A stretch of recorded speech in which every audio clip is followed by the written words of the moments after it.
ধারাবাহিকের শুরুতে দেখা যায় যে দাদু কাঁদতে কাঁদতে পারুলকে বলছে যে আমাদের সোনার দোকানটা যখন ভরাডুবি অবস্থায় তখন ওই রিক সুন্দরের বাবা এসেই একমাত্র আমাদের দোকানটাকে বাঁচিয়েছিল। উনি একমাত্র ইনভেস্টর।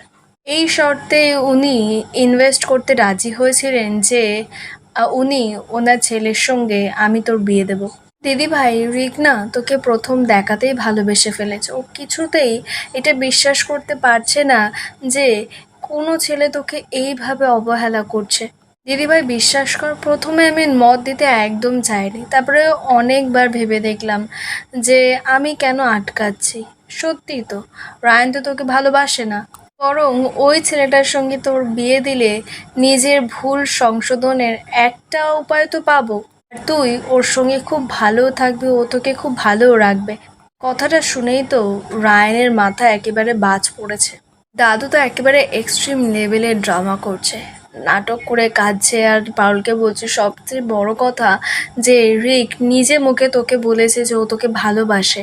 এই বিয়েটা যদি হতো তাহলে আমি তোর জীবনটা সাজিয়ে দিতে পারতাম, আমার দোকানটা বাঁচাতে পারতাম। দাদু তো কান্নাকাটি করে একেবারে পারুলকে ইমোশনাল ব্ল্যাকমেল করছে। এবার পারুলও তো দাদুর এত কষ্ট দেখে ইমোশনাল হয়ে পড়ছে। রায়ান তো বুঝতে পারছে যে দাদু ইমোশনালি ব্ল্যাকমেল করতে যাচ্ছে পারুলকে, কিন্তু কি করতে চাইছে? যাই করতে চাক না কেন, এদিকে পারুল আবার বিয়েতে রাজি হয়ে যাবে না তো দাদুর এই ইমোশনাল দেখে। এরপরে সবাই চলে যায়। পারুল ভাবছে, রায়ান গিয়ে পারুলকে বোঝায় যে এটাও সেই সেম ট্র্যাপ, এই ট্র্যাপে পা দিস না তুই। পারুল তখন রায়ানের কথা শুনে বলছে না না, বাবা কাকা এমনকি দাদু তারা দোকান নিয়ে কেন মিথ্যে কথা বলবে, এটা কখনোই হতে পারে না। আমি তোকে ত্যাগ দিয়েছি এটা ঠিকই, কিন্তু তোর মনের কথা তো আমি আর পড়তে পারছি না। তুই তো অন্য মেয়েকে ভালোবাসিস, তাই না? এদিকে আমাকে নিজের কবলে রাখার তোর খুব শখ, আর এদিকে রিকবাবু এসে তোর দখলে থাবা বসিয়েছে বলে তোর খুব জ্বালা হচ্ছে এখন, তাই না? সে তুই জল, তাতে আমার কোনো যায় আসে না, কিন্তু তাই বলে তুই দাদু বাবা কাকাবাবুকে মিথ্যেবাদী বলে দাগিয়ে দিবি, সেটা আমি কখনো মানবো না।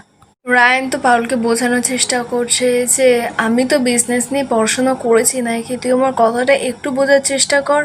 এত তাড়াতাড়ি এমন অবস্থা হয়ে গেল দোকানের যে দোকানে এখন তালা বন্ধ করতে হয়। আর ওই রিকের বাবার থেকে এই মুহূর্তে 10 কোটি টাকা না নিলে দোকান খোলা যাবে না, এটা কখনো হতে পারে?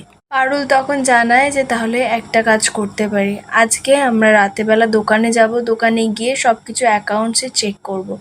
তখনই তো বোঝা যাবে যে কে ঠিক কথা বলছে, তুই না দাদু। রায়ানও রাজি হয়ে যায়, বলছে ঠিক আছে, আজ রাতে মিশন তাহলে স্বর্ণময়ী জুয়েলার্স।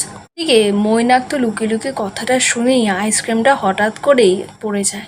তাড়াতাড়ি করে ছুটে ওখান থেকে পালায় যাতে ওকে কেউ না ধরতে পারে।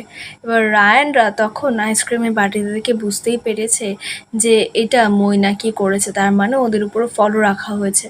এদিকে মৈনাক গিয়ে দাদুকে সব খবর দিয়ে দেয়। দাদুর সঙ্গে সঙ্গেই মনোজিৎকে ফোন করে সবটা জানার বলে এক্ষুনি তুই অ্যাকাউন্টসে কিছু কোটি টাকা লস দেখা।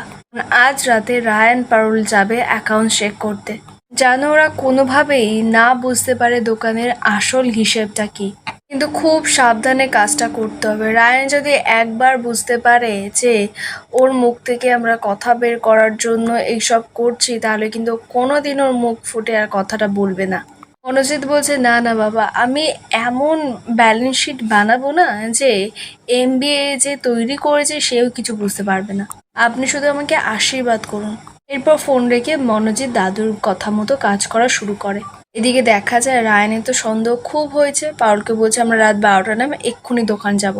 তো রায়ান তো তাড়াতাড়ি করে নাড়ুকে ডাকে বলছে গাড়ির চাবি দাও। এই বলেই তো তাড়াতাড়ি করে নাড়ুর পকেট থেকে গাড়ির চাবিটা নিয়ে নেয়। এদিকে মৈনাক আর অনিরুদ্ধ সেটা দেখে। মৈনাক দেখি তো না বলে চিৎকার করে ওঠে।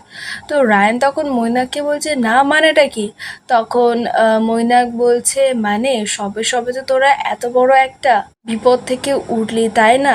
আবার এখন যদি এক্ষুনি দোকানে গিয়ে দেখি যে দোকানটা টাইটানিকের মতো ডুবে যাচ্ছে, তখন কি অবস্থা হবে বলতো? ওরা চলে গেলে, তোদের কিছু হয়ে গেলে আমার কি হবে বলতো? আমি কতটা কষ্ট পাবো। রায়ান বলছে তোর নাটকটা রাখবি দাদা। এবার রায়ান যত তাড়াতাড়ি করে বেরোনোর চেষ্টা করছে, একের পর এক সবাই বাধা দিচ্ছে যাতে রায়ানরা ঠিক সময় মতো না পৌঁছাতে পারে ওদিকে, মনোজিৎ যাতে কাজটা করে ফেলতে পারে। এদিকে নারু তাড়াতাড়ি করেই পেছনের দরজা দিয়ে যায় দাদুর কাছে খবর দিতে। রায়ান তো আজকে কারোর কথাই মানবে না, কারোর কথাই বিশ্বাস করবে না। ও তো আজকে পারুলকে নিয়ে যাবেই, তাড়াতাড়ি করেই তো বেরিয়ে গেছে পারুলকে নিয়ে। রায়ান তো পারুলকে বলছে তাড়াতাড়ি বাইকে বস। এবার পারুল যখন বসতে হবে দেখে পিছনে টায়ার পাঞ্চার হয়ে গেছে। রায়ানকে সেটা জানায়। অপরদিকে নারু লুকিয়ে লুকিয়ে সেটা দেখছে আর হাসছে। আসলে নারু এই কাজটা করেছে। এরকম আপডেটগুলো পেতে আপনাদের কেমন লাগছে অবশ্যই কমেন্টে জানাবেন। আর ডেইলি আপডেট পেতে চ্যানেলটিকে সাবস্ক্রাইব করে রাখবেন।